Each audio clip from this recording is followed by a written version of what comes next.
আমার স্নেহ ছাত্রছাত্রী, আমি দীপান্বিতা ম্যাডাম। আমার ইউটিউব চ্যানেল দীপাস টিচিংয়ে তোমাদের প্রত্যেককে স্বাগত। তোমরা এখন দেখতেই পাচ্ছ এবিটিএ সেমিস্টার 4-এর অর্থাৎ হায়ার সেকেন্ডারি যারা 2026-এর ব্যাচ, সেমিস্টার সিস্টেমের প্রথম ব্যাচ, তোমাদের জন্য এবিটিএ টেস্ট পেপারের প্রত্যেকটা পেজ আমি কিন্তু পরপর সলভ করে যাচ্ছি।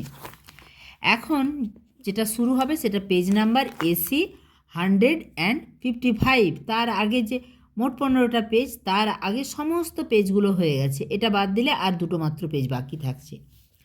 তাই যারা অলরেডি চ্যানেলে আছো তারা তো জানোই ফান্ডামেন্টালস অফ ফিজিক্যাল জিওগ্রাফির সমস্ত নোটস PDF আকারে আমার দিয়ে দেওয়া আছে।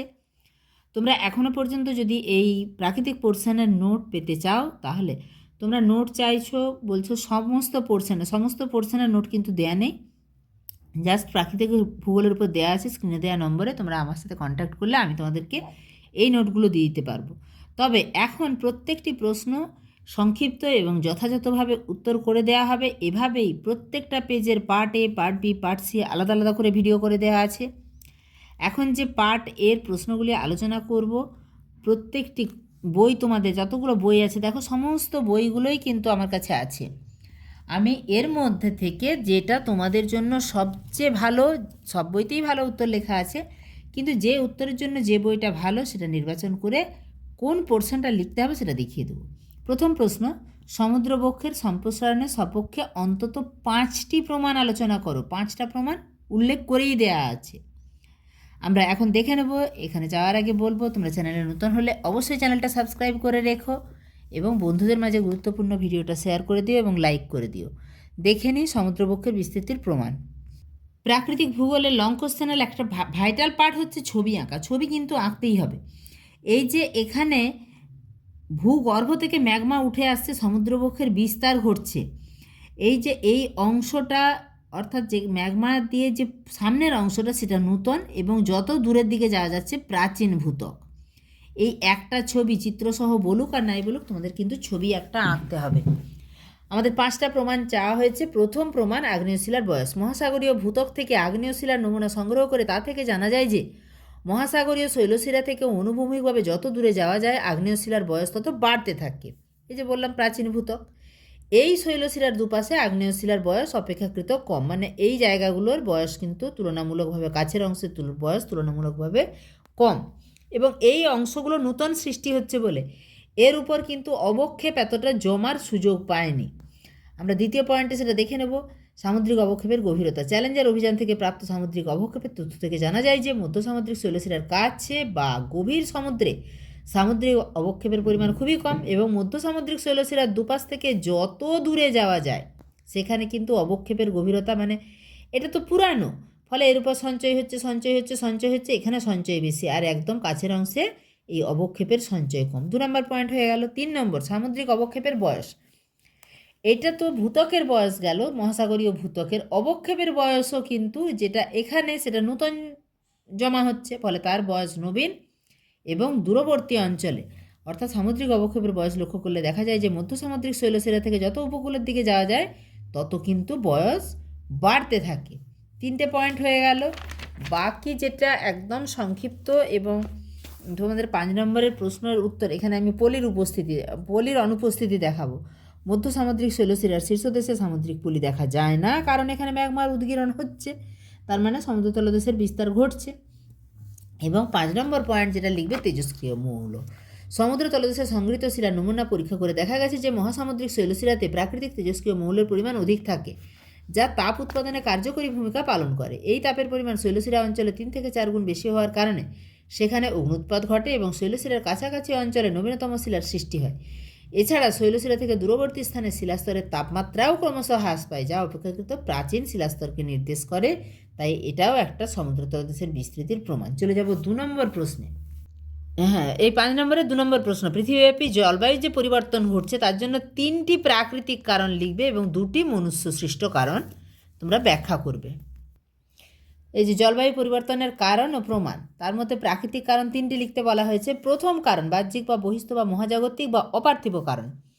তার মধ্যে 1 নম্বরে দেবে পৃথিবীর অক্ষের কৌণিক মানের তারতম্য। পৃথিবীর অক্ষ একটি উল্লম্ব কাল্পনিক রেখার সাথে নির্দিষ্ট কোণ করে অবস্থান করে। পৃথিবীর অক্ষটি গড়ে বা 23 ডিগ্রি 30 মিনিট কোণে হেলে থাকে। অলিভারের মতে এই কৌণিক মানটি 41 বছরের 41 বছর অন্তর অন্তর 41 বছরের ব্যবধানে 22 ডিগ্রি থেকে 25 ডিগ্রির মধ্যে স্থান পরিবর্তন করে। এর ফলে ভূপৃষ্ঠে প্রাপ্ত সৌরতাপের পরিমাণগত হ্রাস বৃদ্ধি ঘটে এবং জলবায়ু পরিবর্তন হয়। এটা কিন্তু একদমই প্রাকৃতিক কারণ। 2 নম্বর পয়েন্ট, পৃথিবীর কক্ষপথের পরিবর্তন। পৃথিবীর উপবৃত্তাকার কক্ষপথের আকৃতিও পরিবর্তনশীল। ক্রিসফিল্ডের মতে 96,000 বছরের ব্যবধানে পৃথিবীর উপবৃত্তাকার যে আকৃতি তারও পরিবর্তন হবে, ফলে ঋতু পরিবর্তন ঘটে এবং তাপমাত্রার পরিবর্তন ঘটে। 3টে প্রাকৃতিক কারণ দিতে বলা হয়েছে। 3 নম্বর হচ্ছে সূর্যের অনুসুর অবস্থানের অয়নচলন। ওই যে অনুসুর অপসুর, অনুসুর মানে কাছে অবস্থান।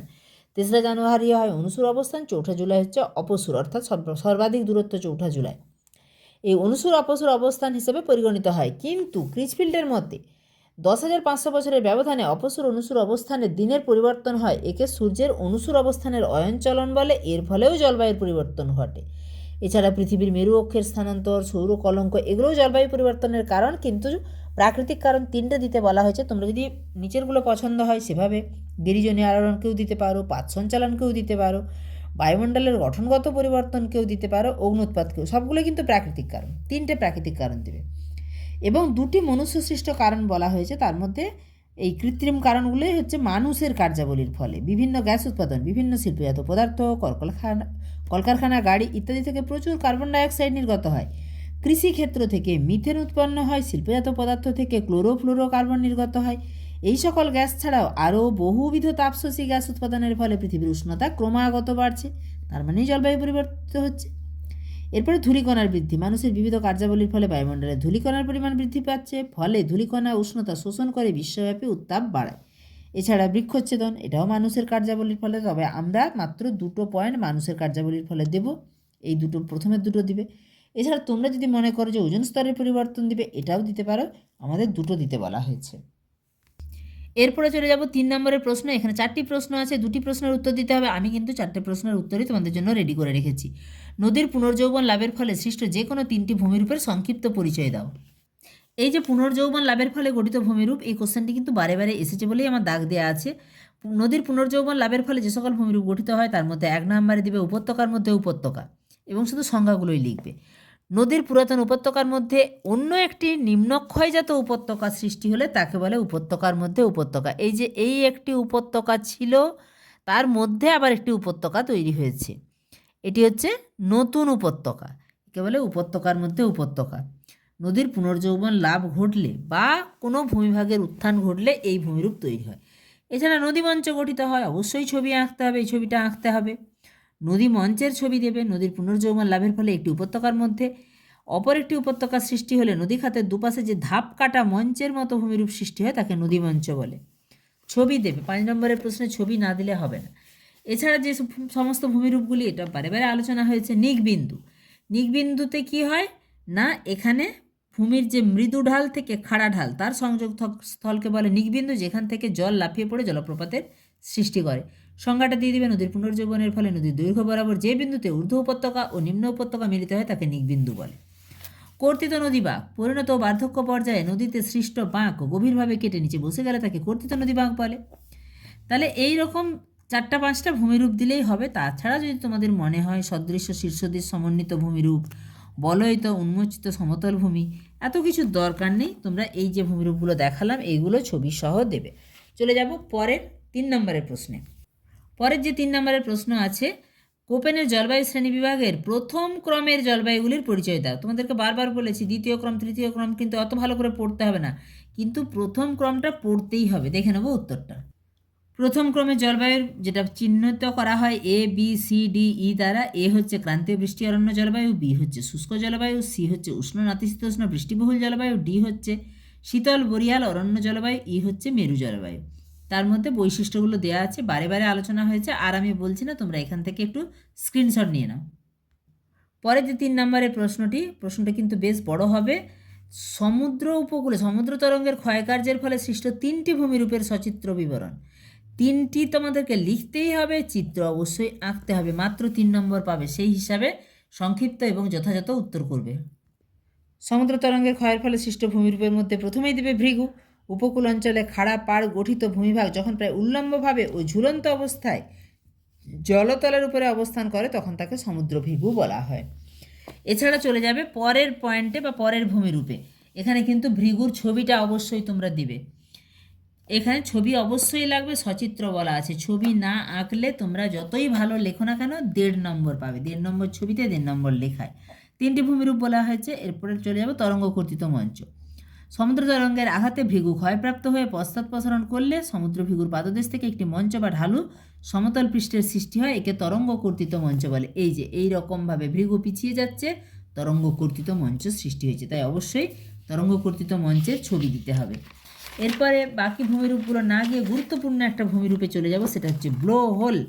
সমুদ্র গুহা ভেতরের দিকে ক্ষয় পেতে পেতে অনেক সময় গুহার ভেতরে বায়ুর চাপ ও শিলার উল্লম্ব ফাটল দারণ বরাবর জলের আঘাতে গুহার ছাদের কিছু অংশ ধসে যায়, তাকে বলে ব্লো হোল। এখানে দেখো এই যে ক্ষয় করতে করতে করতে করতে এক সময় যেখানে একটা নরম জায়গা পেয়েছে, এই পাশ দিয়ে জল ঢুকতে ঢুকতে এই রকম নরম জায়গা দিয়ে জলটা বেরিয়ে এসছে। এই যে যেটা দিয়ে জল বেরিয়ে এসছে এটা হচ্ছে ব্লো হোল। অবশ্যই ছবি আঁকবে। চলে যাব পরের প্রশ্নে।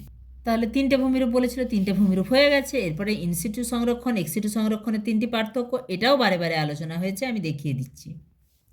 এখানে যেহেতু পার্থক্যটিতে 3 নম্বর আছে, তোমরা দেখো এখানে 9টা পার্থক্য আছে। এখান থেকে পুরোটাই স্ক্রিনশট নিয়ে নাও। তোমাদের যেটা পছন্দ মনে হবে তোমরা সেটাই দিতে পারো, কিন্তু আমি চাইবো তোমরা 5টা পয়েন্ট দাও। তার মধ্যে সংজ্ঞা, প্রাকৃতিক বাসস্থানের নিজস্ব পরিবেশে যখন জীব প্রজাতির সংরক্ষণ, সেটা ইনসিটু। যেমন ধরো সুন্দরবনে বাঘের সংরক্ষণ। আর এক্সিটু সংরক্ষণটা নিজস্ব বাসস্থানের বাইরে গিয়ে যখন জীব প্রজাতির সংরক্ষণ, আলিপুর চিড়িয়াখানায় নিয়ে এসে বাঘের সংরক্ষণ, সেটা হচ্ছে এক্সিটু সংরক্ষণ। তাহলে জিনিসটা বুঝে গেলে। সেখান থেকে প্রকৃতি লিখতে পারবে, বিপন্ন বিপদসংকুল বিরল উদ্ভিদ ও প্রাণী প্রজাতির সংরক্ষণ করা হয়। আর এক্সিটুতে অতি বিপন্ন বা গৃহপালিত জীব প্রজাতির সংরক্ষণ করা হয়। অবশ্যই উদাহরণ দিবে। ইনসিটুর উদাহরণ বায়োস্ফিয়ার রিজার্ভ, জাতীয় উদ্যান, অভয়ারণ্য। এক্সিটুর উদাহরণ চিড়িয়াখানা, উদ্ভিদ উদ্যান, জিন ব্যাংক, বীজ ব্যাংক ইত্যাদি। খাদ্য শৃঙ্খল, জীব প্রজাতির খাদ্য শৃঙ্খল স্বাভাবিক প্রকৃতির, আর এক্সিটুতে কোনো খাদ্য শৃঙ্খল গড়ে ওঠে না। বিস্তৃতি, বিস্তৃত অঞ্চল জুড়ে এই সংরক্ষণের ক্ষেত্রগুলি গড়ে ওঠে, আর এক্সিটুতে অপেক্ষাকৃত কম বিস্তৃত অঞ্চল জুড়ে এটা মানুষ তৈরি করে। তাহলে আমি গুরুত্বপূর্ণ 5টা পয়েন্ট বললাম, তোমরা সবগুলো একটু স্ক্রিনশট নিয়ে নাও। এরপরে 2 নম্বরে দেখো, অভিসারী পাতসীমানা প্রতিসারী পাতসীমানার মধ্যে 2টি পার্থক্য উল্লেখ করেই দিয়েছে। 2টি পার্থক্যের বেশি লেখার দরকার নেই। ধারণ অববাহিকা তোমরা ক্লাস 10 থেকে পড়ে আসছো। ঘূর্ণবাতের চক্ষু তোমরা ক্লাস 10 থেকে পড়ে আসছো। ঘূর্ণবাতের চক্ষু, ঘূর্ণবাতের একদম কেন্দ্রে যেখানে নিম্নচাপের সৃষ্টি হয় সেটা হচ্ছে ঘূর্ণবাতের চক্ষু। ধারণ অববাহিকা, নদী অববাহিকা, প্রধান নদী, উপনদী, শাখা নদী মিলিয়ে পুরো অঞ্চলটা নদী অববাহিকা, আর উৎস অঞ্চলের অববাহিকাটা হচ্ছে ধারণ অববাহিকা। তাহলে এই দুটো আমি আর আলোচনা করছি না, টেনে পড়েছো। অভিসারী পাতসীমানা, প্রতিসারী পাতসীমানা। অভিসারীতে 2টো পাত পরস্পরের মুখোমুখি আসে, আমি একটু তাও দেখিয়ে দিচ্ছি। প্রতিসারীতে প্রতিসরণ ঘটে, 2টো পাত পরস্পর থেকে দূরে সরে যায়। এখানে 2টো পার্থক্য দেখিয়ে দিচ্ছি, এবং প্রজাতিগত বৈচিত্র্যকে জীববৈচিত্র্যের কেন্দ্রীয় স্তর বলা হয় কেন আলোচনা করে দিচ্ছি। দেখো 2টি পার্থক্য বলা আছে, আমি আগেই দেখিয়ে দিলাম। ও প্রতিসারীতে 2টি পাত পরস্পর থেকে কিন্তু দূরে সরে চলে যাবে, আর অভিসারী পাতসীমানায় পরস্পরের মুখোমুখি হবে। অপর নাম, এই প্রতিসারী যেটা তার অপর নাম অপসারী বা গঠনাত্মক পাতসীমানা, আর অভিসারীটার নাম হচ্ছে বিনাশকারী বা ধ্বংসাত্মক। এবারে চলনের দিক পরস্পরের বিপরীত দিকে যায়। এখানে চলনের দিক সর্বদা পরস্পরের দিকে যায়। অবস্থান, প্রকৃতি, ভূমিরূপ, ভূমিকম্পের কেন্দ্র, আমি এত পয়েন্ট বলছি না, তোমাদেরকে 2টো পার্থক্য লিখতে হবে। এখানে নিরপেক্ষ পাতের কথা বলা হয়নি, শুধু প্রতিসারী পাত সীমান্ত, অভিসারী পাত সীমান্তের পার্থক্য, তাও আবার 2টি বলা হয়েছে। হ্যাঁ, তোমাদেরকে দেখাবো একদম লাস্টের কোশ্চেন, প্রজাতিগত বৈচিত্র্যকে জীববৈচিত্র্যের কেন্দ্রীয় স্তর বলা হয় কেন। অ্যাকচুয়ালি প্রজাতিগত বৈচিত্র্যটাই কিন্তু সমস্ত কিছু। কোনো স্থানে বিবিধ প্রজাতির, সমস্ত প্রজাতির জীবের সমাহারই হচ্ছে প্রজাতিগত বৈচিত্র্য। বিশ্ব সংরক্ষণ নিরীক্ষণ কেন্দ্র তার প্রদত্ত তথ্য অনুযায়ী পৃথিবীতে 1.25 কোটি প্রজাতির সন্ধান মিলেছে, মানে সমস্ত মিলিয়েই প্রজাতিগত বৈচিত্র্য। তাহলে প্রাণী বা উদ্ভিদ কত আছে নয়, প্রজাতি হচ্ছে 1.25 কোটি, যার মধ্যে কেবলমাত্র স্তন্যপায়ী প্রাণীর প্রজাতি হচ্ছে 5500। এর মধ্যে ভারতে রয়েছে 390টি প্রজাতির স্তন্যপায়ী প্রাণী। এই যে প্রজাতি, এটাই হচ্ছে সমস্ত কিছু। তাই প্রজাতিগত বৈচিত্র্যকে জীববৈচিত্র্যের কেন্দ্রীয় স্তর বলা হয়। তাহলে বুঝতেই পারছো, একদম সমস্ত উত্তরগুলি তোমাদের সামনে কিন্তু রেডি করে দেওয়া থাকছে, কোনটায় ছবি আঁকতে হবে কোনটায় নয়। তাই অবশ্যই ভিডিওটা তোমার কাছে যেমন গুরুত্বপূর্ণ, তোমার বন্ধুদের কাছেও গুরুত্বপূর্ণ। অবশ্যই বন্ধুদের মাঝে শেয়ার করে দিও, একটা লাইক করে দিও, এবং চ্যানেলে নতুন হলে আবারও বলবো চ্যানেলটা সাবস্ক্রাইব করে রেখো। দেখা হচ্ছে খুব তাড়াতাড়ি পরবর্তী উপস্থাপনার সঙ্গে।